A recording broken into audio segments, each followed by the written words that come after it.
Hello friends, હું છું તૃપ્તિ. Food સેવા ચેનલ પર આપ સૌનું દિલથી સ્વાગત છે. તમારે વેઇટ લોસ કરવું છે, તમારે વજન ઘટાડવું છે, તો આ ઉપાય તમારા માટે છે. વજન ઘટાડવા માટેના ઘણા બધા પ્રયત્નો કરી તમે થાકી ચૂક્યા હશો. મિત્રો, વજન ઘટાડવા માટે તમે જીમમાં જાઓ છો, યોગા કરો છો, એક્સરસાઇઝ કરો છો, પરંતુ શું તમે એ ક્યારે એનાલિસિસ કર્યું છે કે વજન ઘટાડવું હોય તો આપણે સૌથી પહેલાં શું કરવું જોઈએ? વજન ઘટાડવા માટે સૌથી પહેલાં તમારે તમારું પાચન તંત્ર સ્ટ્રોંગ કરવાનું છે. તમારે તમારા પાચન તંત્રને મજબૂત કરવાનું છે. તમે જીમમાં જાઓ છો, બરાબર છે, વજન ઘટાડવા માટે ફિઝિકલ એક્ટિવિટી હોવી જોઈએ. તમે યોગા કરો છો, તમે ડાયટ કરો છો, રાઈટ વે પર છો. વેઇટ લોસ કરવા માટે 20% યોગા, 20% ડાયટ આપણને વજન ઘટાડવા માટે ઉપયોગી છે. પરંતુ 60% તમારું પાચન તંત્ર મદદ કરે છે તમારું વેઇટ લોસ થવા માટે, તમારા ફિટનેસ માટે. આપણા ભારતમાં દર 10માંથી 7 વ્યક્તિ મોટાપાનો શિકાર છે. તો અહીંયા આપણે આપણે આપણા જીન્સની અંદર મોટાપું છે તો બરોબર છે કે આપણે દુબળા પાતળા ન થઈ શકીએ, પરંતુ 100 કિલો વજન હોય કે પછી 80 કિલો વજન હોય, તમે ફિટ રહી શકો છો અને ફિટનેસ તમારું મેળવી શકો છો. એ તમારા પાચન તંત્રની મદદથી. તમારું ઓવરવેઇટ ન થવું જોઈએ. વજન વધારે હોય, તમારા બોડી અને હાડકાનું વજન હોય એટલે તમને એવું લાગે તમારું વજન વધારે છે, પરંતુ તમારા શરીરની અંદર ચરબીનું પ્રમાણ છે એ કંટ્રોલમાં રહેવું જોઈએ. વિસરલ ફેટનું પ્રમાણ કંટ્રોલમાં રહેવું જોઈએ. તમને થોડું ચાલો છો, તમને હાંફ ચડે છે તો તમારા શરીરમાં ચરબી વધારે છે, તમારા શરીરના સ્નાયુ નબળા છે. તો અહીંયા સૌથી પહેલાં આપણે પાચન તંત્રને ઠીક કરવાનો પ્રયત્ન કરવાનો છે. મિત્રો, આ સરસ મજાનો મારો ઉપયોગી વિડીયો દરેક વ્યક્તિને ખૂબ જ ઉપયોગી થશે. આશા રાખું છું આ માહિતી જે લોકોને વજન ઘટાડવું છે, જે લોકો વજન ઘટાડવાનું પ્લાનિંગ કરી રહ્યા છે, અથવા તો જે લોકો જીમમાં જાય છે, જે લોકો વેઇટ લોસ માટેના ઘણી બધી પ્રોડક્ટ્સ યુઝ કરે છે, એમના માટે છે.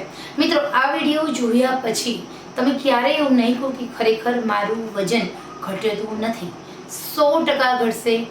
બધાની તાસીર અલગ હોય છે, 5 આંગળી સરખી નથી. એમ આપણા બોડીની તાસીર પ્રમાણે કોઈનું એકદમ ઝડપથી વજન ઘટશે, કોઈનું ધીમે ધીમે વજન ઘટશે, પરંતુ હા, વજન વધતું અટકી જશે. આ હું તમને કહું છું, એ વાત સાંભળશો એટલે સૌથી પહેલાં તમારે તમારા પાચન તંત્રને મજબૂત કરવાનું છે. પાચન તંત્ર મજબૂત થશે એટલે આપણા શરીરની અંદર અપચો નહીં થાય, એસિડિક પ્રોબ્લેમ્સ નહીં થાય, એસિડિક પ્રોબ્લેમ્સ નહીં થાય. આપણા શરીરના 80% જેટલા રોગ પાચન તંત્રથી ઉદ્ભવતા હોય છે, દૂર થઈ જશે. તમારું પાચન તંત્ર ઠીક થવાથી તમે જે ભોજન કરો છો એનું એનર્જીમાં કન્વર્ટ થશે. એનર્જીની કન્વર્ટ થશે એટલે સાયકલ તમારી પાચન તંત્રને એકદમ સ્ટ્રોંગ રહેશે. હોજરીમાં ખોરાક પડ્યો નહીં રહે, હોજરીમાં ખોરાક સડેલો નહીં થાય. બીજું, તમે બીમાર ઓછા પડશો, વાયરલ કે ફૂડ પોઈઝન જેવા રોગ તમને નહીં થાય. અને સૌથી મહત્વનું છે કે તમારો જે ખોરાક છે એનર્જીમાં કન્વર્ટ થશે તો ચરબી બનતી અટકી જશે. તમારા શરીરની ચરબી બનતી અટકે છે એટલે આ સાયકલની મદદથી ધીરે ધીરે જ્યારે પણ તમારે એનર્જીની જરૂર હોય ત્યારે તમારા શરીરની ચરબી બળી અને તમને એનર્જી પૂરી પાડશે તમારું પાચન તંત્ર. તો અહીંયા આપણી ચરબી પણ ધીરે ધીરે ઓછી થાય છે, વજન વધતું પણ અટકી જશે, તમે થાક પણ નહીં લાગે, તમે સ્ટેમિનામાં રહેશો. સાથે thyroid, diabetes, cholesterol, blood pressure જેવા રોગો, પગની પીંડીના દર્દ, સ્નાયુના દર્દ, બ્લોક નસો, બધા રોગોમાં કંટ્રોલ થાય છે. ખરતા વાળના પ્રોબ્લેમ્સ, આંખોની રોશનીનો પ્રોબ્લેમ્સ, આ બધા જ રોગો આપણા પાચન તંત્રની મદદથી ઠીક થાય છે. તો અહીંયા સૌથી મોટો ફાયદો એક નથી કે વજન ઘટે છે, ઘણા બધા ફાયદાઓ છે. તો સૌથી પહેલાં તમારું પાચન તંત્ર તમારું નબળું છે જાણવાનું કેવી રીતે? તો તમને એવું લાગે, પોતાને એવું ફીલ થાય છે કે તમે તમારા ઘરમાં કોઈ સભ્ય છે તો એ તમારા કરતાં વધારે ખાય છે, છતાં પણ એનું પાચન તંત્ર ઠીક છે, ચરબી પણ ઓછી છે, ફિટનેસમાં છે. અને જો તમે થોડું ખાવ છો અને તો પણ તમે બેડોળ છો તો સમજી લો કે તમારું પાચન તંત્ર નબળું છે. કારણ કે તમે એક વાટકો ખોરાક પણ તમારું પાચન તંત્ર પચાવી નથી શકતું, એટલે જ એનું ચરબી અને ફેટમાં કન્વર્ટ થાય છે. ધીરે ધીરે તમે મોટાપાનો શિકાર બનો છો. તો સૌથી પહેલાં તમે એકદમ કેલરી યુક્ત નહીં પણ ઓછી કેલરીવાળો ખોરાક ખાઓ. તો નક્કી કરો કે 6 મહિના સુધી બેકરી આઇટમ બંધ, તળેલું બંધ, કોઈ સ્વીટ વસ્તુ બંધ. આ બધી જ વસ્તુ આપણે પાચન તંત્રને નબળું પાડે છે. તો રોટલી ઓછી ખાઓ, ભાત ઓછા ખાઓ, ખાંડ ઓછી ખાઓ, મીઠાનું પ્રમાણ રસોઈ પૂરતું, ઉપરથી નમક પણ ન લો. તો આવી ટેવ પાડો. પુષ્કળ પ્રમાણમાં પાણી પીવું, સવાર બપોર સાંજ દિવસમાં 3 ટાઈમ સહેજ અમથું હુંફાળું ગરમ પાણી પીવાની આશા રાખો. હવે ખાવું શું? લો કેલેરીયુક્ત ખાઓ, વધારે પ્રમાણમાં પ્રવાહી ખાઓ. તો તમે નિયમિત રીતે ગ્રીન શાકભાજી ખાઓ. ગ્રીન શાકભાજી નથી ભાવતા તો એક દિવસ કોથમીર ફુદીના પાલકનું જ્યુસ પીવો, એક દિવસ તમે સરગવાનું જ્યુસ પીવો, એક દિવસ બાફેલા મગનું પાણી પીવો. આવી રીતે પ્રવાહી લો. ભોજનની અંદર વધારે પ્રમાણમાં ગ્રીન કલરની જે પણ વસ્તુ છે, શાકભાજી છે અથવા કઠોળ છે, એનું સામેલ કરો.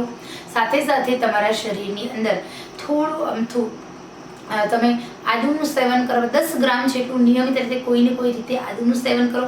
અથવા કોઈ પણ વસ્તુમાં તમને આદુ નથી ભાવતું તો 1 ગ્લાસ પાણી લો, એની અંદર અડધી ચમચી આદુનો રસ અને અડધી ચમચી લીંબુનો રસ મિક્સ કરી ગટગટાવી જાઓ. એવું નહીં કે ઠંડુ ગરમ પાણી, કોઈ પણ પાણી ચાલે, પણ રૂમ ટેમ્પરેચરનું પાણી હોવું જોઈએ, ફ્રીજનું પાણી નહીં.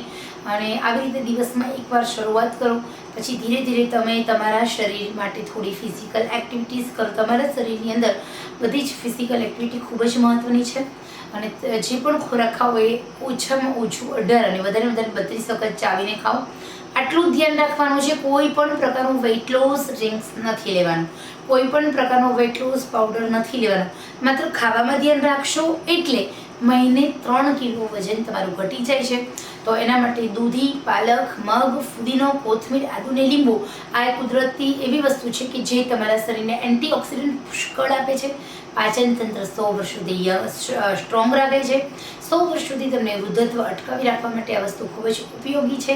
અને સાથે સાથે તમારા શરીરની મેદસ્વીતા પણ દૂર કરે છે. તો આ વસ્તુ નિયમિત રીતે સેવન કરો. કોઈને કોઈ રીતેનું સેવન કરવાનું રાખો. અને ભોજન ભૂખ કરતાં ઓછું લો. વધારે પ્રમાણમાં તમે ભોજન છે ને એ બધું જ ખાઓ, એવું નથી કહેતી, પણ ઓછું લો.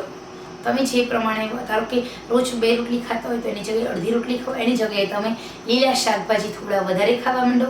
ઓટ્સ ખાઓ, તમે ઉપમા ખાઓ, આ બધું પણ, પરંતુ ખોરાકની પ્રમાણ 1 વાટકી હોય એનાથી વધારે નહીં. ભૂખ લાગી તો 2 કલાક પછી ફરી તમે અડધી વાટકી કોઈ પણ એવો નાસ્તો કરો. નાસ્તો કરો છો તો એમાં પણ તમે ચણા, શીંગ, કાળા તલ, સફેદ તલ, સૂકું નાળિયેર આનો ઉપયોગ કરો. અને શિંગદાણા ખાઓ, મગફળી બાફેલી ખાઓ. આવી રીતે તમે અલગ અલગ વસ્તુઓ રીતે ખાવાનું રાખો. આવી સારી ટેવ પાડો. બહારનું ન ખાઓ. પાણીપુરી છે, ભેળ છે, કચોરી છે, આ બધું ખાવાથી દાબેલી છે, પફ છે, આ બધી વસ્તુ તમને એવું લાગે છે કે ના હળવો નાસ્તો કરતાં પણ પોષક તત્વ બિલકુલ નહીં, પરંતુ કેલરી છે, જેના કારણે આપણે ધીરે ધીરે બીમાર પડીએ છીએ. તો બીમારીનું ઘર જ આ બધું નાસ્તો છે. તો આપણું શરીર કચરા પેટી નથી કે આપણે બધું જ નાખી દઈએ. આપણું શરીર છે એ આપણે સાચવવાનું છે. આપણું શરીર જેમ સોનું તમે ખાલી 1 લાખ રૂપિયાનું તોલું લો છો ને તો કેવું સરસ સાચવો છો. તો આપણા શરીરના ઓર્ગન્સ ડેમેજ થાય તો વિચાર કરો કે કિડની ડેમેજ થાય તો કિડની મળે છે બીજી, અથવા તો હાર્ટ ડેમેજ થાય છે તો હાર્ટ મળે છે બીજું નહીં, ફેફસા મળે છે બીજા. તો એ વસ્તુ તો કરોડોના મૂલ્યમાં છે. તો એને તમારે વધારે સાચવવી પડે. તો આપણે અંદરના જે આપણા અવયવો છે એને સાચવો, એને ખૂબ સાચવો, એને દિલથી સાચવો. એને એ મશીન છે, એ મશીનને ખરાબ ન થવા દો. એ મશીન રિપેર થશે તો નથી એ રિપેર થતું, કે નથી એને ઓઇલિંગ થતું, કે નથી ફરી એવા પહેલાંની રીતે કામ કરતું. તો ખરેખર એ કુદરતી રીતે મળેલી જે બક્ષિસ છે આપણને એને સાચવવું પડશે. ખૂબ સાચવું. જીવશો ત્યાં સુધી યંગ રહેશો, ફિટ રહેશો, ફાઇન રહેશો. તો ખરેખર મિત્રો આ નાનકડી એવી વાત માત્ર તમારા માટે છે. પસંદ આવે તો લાઈક, શેર, સબસ્ક્રાઈબ દિલથી કરશો. ચલો આપણે ફરી મળીએ નવા જ ઉપયોગી વિડીયો સાથે. ત્યાં સુધી આવજો.